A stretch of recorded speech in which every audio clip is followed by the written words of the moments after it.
when you face, then you say it. आपका घर में कोई गुजर जाएगा तो तब आपको मालूम होगा ना। দুখ কাৰ কাৰ দুখ বিভাগৰ দায়িত্ব নাই যদি কাৰ দায়িত্ব কোনে ল'ব দায়িত্ব মই ৰাইজৰ গাত দুখ নেকি পানীত খাব বিচৰাটো খাৰঘুলিৰ জলবিস্ফোৰণৰ পিছতে ক্ষোভত গৰজিছে ভুক্তভোগী প্ৰশাসনক ঘেৰি ধৰি জবাবদিহি কৰিলে খাৰঘুলিৰ জনতাই সিহঁতৰ কথাটো হৈছে যদি পানী লাগে আপোনালোকে ৰিস্ক ল'বই লাগিব আৰু যদি ৰিস্ক নালাগে পানী বন্ধ হেনেকুৱা ধৰণৰ কথা আমি ইয়াতে যি গম পালো বাৰে বাৰে জলবোৰ্ড আৰু জিএমডিএৰ উপাধিলা কৰ্মকাণ্ডৰ বলিৰ কথা হৈ আহিছে খাৰঘুলিবাসী ডিপ্লমেটিক এটা আনসাৰ দি কিনে ক'লে যে চান্সটো খুব কম আছে কিন্তু চান্স নাই সেইটো কোৱা নাই মিনিং দিয়াৰ বাই সেইটো হোৱাটো খাটাং সেইটো খাটাং আৰু গতিকে আপোনালোকে সবৰে ভাবি লওক যদি পানী খাব আছে ৰিস্কটো প্ৰাণ দিবই লাগিব ৰিস্ক ল'বই লাগিব বাস 2023 চনৰ 25 মে স্থান খাৰঘুলিৰ জয়পুৰ প্ৰায় 60 মিটাৰ ওপৰলৈ উঠিছিল জলবোৰ্ডৰ পানীৰ পাইপেৰে পানীৰ ফোৱাৰা আৰু এয়া 2025 চনৰ 2 জানুৱাৰী স্থান খাৰঘুলিৰ নামঘৰ চৌক প্ৰায় 30 মিটাৰ ওপৰলৈ উঠিল পানীৰ ফোৱাৰা স্থান একেই প্ৰায় 1.5 বছৰৰ ব্যৱধানত পুনৰ সংঘটিত অনুৰূপ ঘটনা 2023 চনৰ 25 মেৰ দিনা ভয়ংকৰ জলবিস্ফোৰণত কঁপি উঠিছিল খাৰঘুলিৰ জয়পুৰ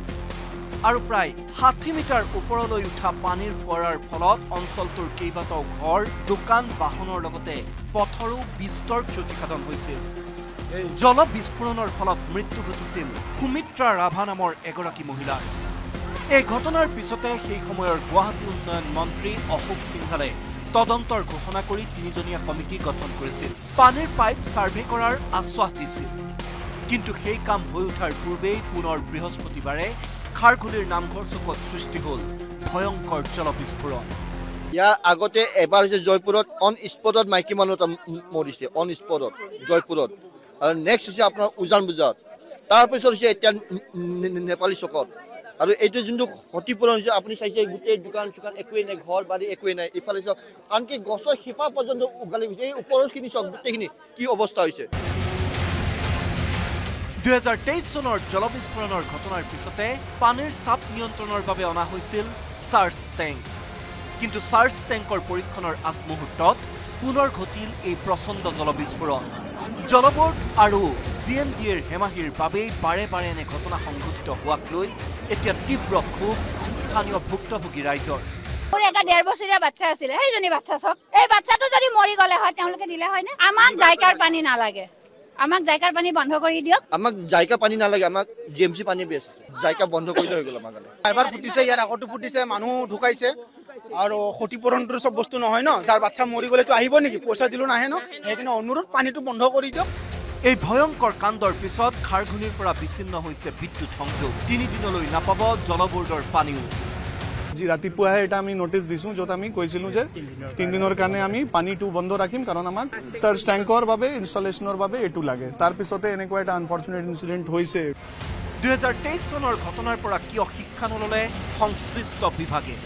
তদানীন্তন গুৱাহাটী উন্নয়ন মন্ত্ৰী অশোক সিংহালে তদন্ত ঘোষণা কৰি গঠন কৰা 3জনীয়া কমিটিয়ে কি কৰিলে তৰিত পাইছো তেওঁলোকে যোৱাবাৰ কৈছিল যে তেওঁলোকৰ এটা মনিটৰিং সিস্টেম আছে ক'বাত যদি লিক হয় ভালভ হয় অটো সুইচ অফ হ'ব তেতিয়াহলে সেই যে তাত যে আমাক কৈছিলে যে পাইপত কিবা ফল্ট হলে অটো শাটডাউন হ'ব সেই অটো শাটডাউনটো আজি কিয় নহল সেইটো এটা প্ৰশ্ন 1.5 বছৰতকৈ অধিক কাল কিয় কাৰ্যক্ষম নহল চাৰ্জ টেংক